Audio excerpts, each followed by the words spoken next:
دا قصه د داسې قیدیانو ده چې هغوی ته په جیل کې په اوسېدو پیسې میلاوي دي، یعنې د یو ورځ به ورته 1 لک روپۍ میلاوي دي. د دې د وجې څه کسان جیل ته راغلل. څه داسې وشي په نن کهانۍ کې. د کهانۍ شروعات کېږي د یو ټریوس نومي سړي نه چې هغه خپلې کمپنۍ والا د نوکرۍ نه اوښکو او هغې نه پس هغه یو ملګري له لاړ شي چې هغه په یو احتجاج کې وي. نو هغه ملګري ورته وایي چې په کالج کې ما په ځان باندې ایکسپریمنټ کول او پیسې به مې ګټلې. نو دغه دوران کې جګړه شي او په دې کې یو فوجي یو جینۍ ښکته وغورځوي. نو ټریوس د ځان ښودلو دپاره هغه فوجي له څوک ورکوي، خو د هغه همت نه وي. خو دغه دوران کې پولیس راشي او هغه فوجي ځان سره بوزي او دې نه پس ټریوس دغه بې نومي جینۍ راوچته کړي د ځمکې نه. دې نه پس هغې کې دوستي وشي او ناستي. نو دې دوران کې ورته بیا وایي چې زما نن په دې ښار کې اخري ورځ ده او زه به سبا له همیشه دپاره انډیا ته لاړه شم او که ته غواړې نو ته ما سره تلی شي. خو ټریوس سره دومره پیسې نه وي چې هغه دې سره لاړ شي. او دې نه پس د شپې په دوران کې ټریوس په اخبار کې وویني چې د ایکسپریمنټ دپاره څه کسان پکار دي او هغې چې څومره ورځې تېرې کړي نو د ورځ په حساب به ولې موږ $1000 ورکو. نو ټریوس دې کې د حصه اخیستلو فیصله وکړه او په سبا باندې هغه ړومبي میټینګ له ځان ورسي او هلته د هغه ملاقات یو مایکل او بنجي نومي سړي سره وشي او دا ایکسپریمنټ ډاکټر ارشلې ټاکي چې هغه دې ټولو باندې یو فارم ډک کړي او دې نه پس ورته هغه د ایکسپریمنټ باره کې وایي او دا ایکسپریمنټ په یو جیل کې کو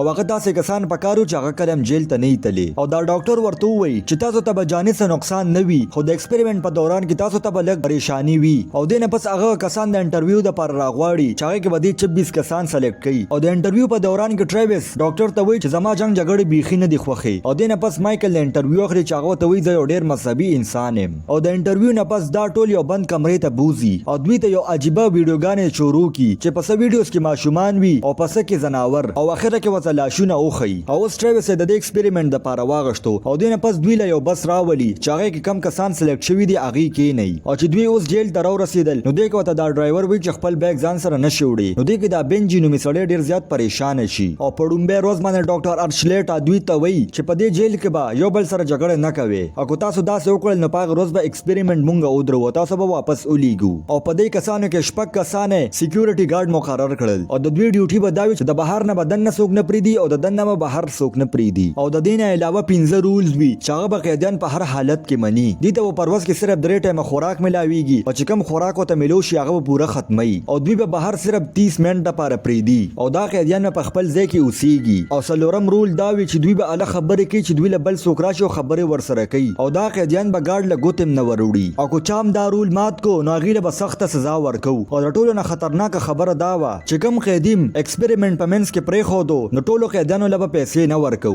او که کوم قیدیم رول فالو نه کړي نو ګارډ سره به 30 منټ وي هغه له سزا ورکولو دپاره او که داسې ونه کړل نو دغه ځای کې به یو سور لایټ بل شي چې ایکسپریمنټ په ودرېږي او د ډاکټر تلو نه پس دا ګارډ دې قیدیانو سره د اصلي قیدیانو په شان برتاو شروع کړي او د یو بوش نومي ګارډ په دې قیدیانو باندې ترس راتلو خو څه ګارډ د دوی نه مزې اغشتې. دې نه پس یو ګارډ دا قیدیان په لاین کې ودري او ورته وایي چې نن نه پس به موږ تاسو ته په نمبرو اواز کوو او ټریوس سره بنجي نومي قیدي بند کړي او ورسره یو نیکس نومي قیدي وي. دې نه پس چې دا قیدیان بهر روزي نو هغې باسکټبال کوي چې دې دوران کې یو قیدي دا بوش نومي ګارډ په مخ په بال ولي. دې نه پس ګارډز دې قیدي پسې راشي نو دغه دوران کې ورته دا بوش وایي چې خیر دې دا بال غلطۍ سره ولګېدو. دې کې چیز او هیلویګ وایي چې 5م رول د مات کو او که موږ دله سزا ور نه کړه نو ایکسپریمنټ په ودرېږي. نو دې کې یو ګارډ دې قیدي ته وایي چې لس پوش اپس وکړه خو دا قیدي ورته منو کې هغه ورته وایي چې دا ما په قص باندې نه دی کړی. نو دې نه پس دا چیز دې ټولو قیدیانو ته وایي چې پوش اپس شروع کړي او چې دا قیدي د دې ګارډز خبره ومني نو دوی له مزه ورکړي او 30 منټه تېرېدو نه پس چې کله دا سور لایټ بل نشي نو دوی وایي چې موږ بالکل صحیح وکړل چې دوی له هم سزا ورکړه. اوس په دویمه ورځ باندې چې دوی له خوراک ورکوي نو دا خوراک ډېر زیات بیکاره وي. ټریوس خو په سچل باندې دا خوراک ختم کړي خو د دې نورو کسان دا خوراک د مرۍ نه ښکته نه تلو. چیز او هیلویګ دوی ته وایي چې تاسو رول نشئ ماتولی ټول خوراک په ختموئ خو دې کې ټریوس ټول خوراک د هیلویګ په لاسونو باندې وروغورځوي. اوس چې دې ګارډ دوی له سزا ورکوله نو دې کې د نورو کسانو په دې باندې خوراک غورځول شروع کړل چې دې نه پس ګارډ د دې کسانو باره کې خبره کوله خو دې کې چیز ډېر زیات غوسه وي او هغه ورته دا وایي چې قیدیانو په موږ باندې ځکه دا خوراک راوغورځو چې هغوی ته پته ده چې ګارډز موږ نشي والی. نو دې کې ورته مایکل وایي چې د وهلو هېڅ ضرورت نشته. دې نه پس دوی راشي او د دوی په جیلونو کې د اور مړکولو والا سپری وکړي او دوی مایکل ونیسي او د هغه لاسونه دروازې سره وتړي چې هغه په ځمکه باندې ویده شي او اوس مایکل ته دا احساس وشي چې د طاقت نشه څومره ګهره ده او د شپې په دوران کې د بنجي طبیعت ډېر زیات خراب و ولې چې هغه ته صحیح خوراک نه میلو شوی. دې نه پس مایکل دا ټول قیدیان په لاین کې ودرېد ورته ووایي چې تاسو به ضرور رول فالو کوئ خو بل خوا د بنجي طبیعت ډېر زیات خراب وي. نو مایکل ډېر زیات غوسه شي پې نو ګارډ چې په فایل کې وګوري نو هغې ته پته ولګي چې بنجي ته د موټاپي بیماري ده خو د هغې باوجود هم دوی هغه په زور زور د بیډ نه راپاسي خو دغه دوران کې د ټریوس وچ دا تاسو غلطه کوي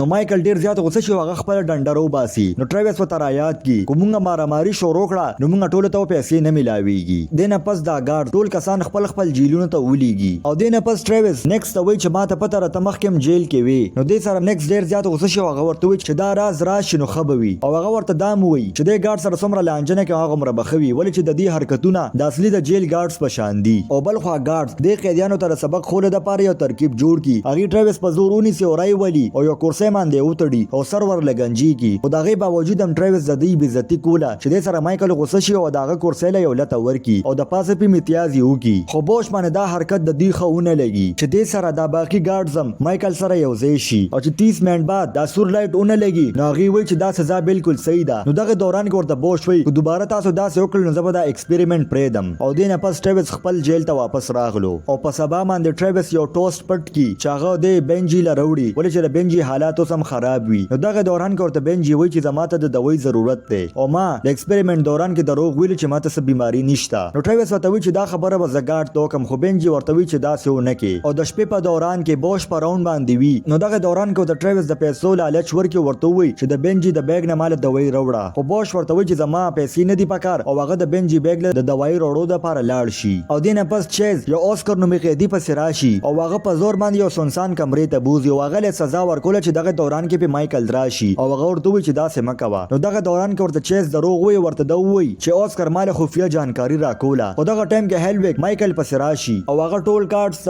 په کیمرا کې اوخی چې بوش د بیگونو تالاشي اخلي دینه پس مایکل د بوش نه دوی واخلي او په زبردستۍ سره ټول رښتیا وباسي خو دینه پس مایکل بنجی لراشي او دوی ول راوړي او هیلویک ټریوس په زور باندې باتروم ته بوزي او مایکل بنجی له دوی ورکی او بیا باتروم ته ورشي چې ټریوس له سزا ورکم خو ټریوس د مایکل ډیره بی عزتی وکي او ورته دوی چې پیسې درته ملو شي نو ځان له د دماغ علاج موکا خو دې کې هیلویک د ټریوس مخ په یو کموډ کې ډوب کی په شروعات کې ټریوس د دې بی عزتی کوله خو په اخر کې همت بیلی او هغه هار ومني او ټریوس دومره ذلت نه پس واپس خپل جیل ته راشي او ډیر زیات او جاړي او بل خو ګارډز په زبردستۍ باندې بوش هغه سنسان کمرې ته بوزي او ډیر زیاتې اوبخي او اوس پنځر ورځې تیر شوي او بنجی له چکمه دوايي ورکړو داغه د وجه حالات ټیک شو او اچانک الته مایکل راشي او هغه دوی ته وایي چې بوش په مستاسو سره قیدی وي ولې چې د رول مات کړی دي داغه د دمکې نه ټریوس څنګه راشي او هغه خپل شرټ وباسي چې د سره دانورم خپل شرټ وباسي او هغه په یو دروازه خيږي او د کیمرې مخې ته په زور چغې شروع کړي چې دروازه کولو کې چې دغه دوران کې مایکل د ځمکې طرف ته راکاږي او په مړې ول زور کوي چې دغه دوران کې بنجی د خپل مرګري بچکول لپاره په مایکل وار وکي چې د سره مایکل ډیر زیات غوسه شي او هغه بنجی په سر باندې په ډنډو وبخي چې داغه د سر نډیر زیات وینه روانه شي او دینه پس مایکل ټول قیدیان ځان له جیل کې بند کی او د ټولو چپکولو لپاره هغه ټریوس په یو پایپ کې بند کی نو دې کې یو ګارد د مایکل د پاگلپن خوښ نشي او هغه به دروازه کولو کې زده د ځای نظم نو دلته ورته مایکل وی چې سور لیټ بل نشو د دې مطلب دا چې مونږ صحیح کوو او په شپږم ورځ باندې چیز اوسکر بیا واپس هغه کمرې ته راولي او یو شانې وهل شروع کی او بل خو ټریوس د خپل بنگړي په مدد باندې هغه د پایپ هغه دروازه کولو کی او هغه چې د اوسکر چغې ووري هغه سیده هغه پسې ورشي او دا دوانه په یو ځای باندې چیز دومره ووخی چې هغه بهوش کی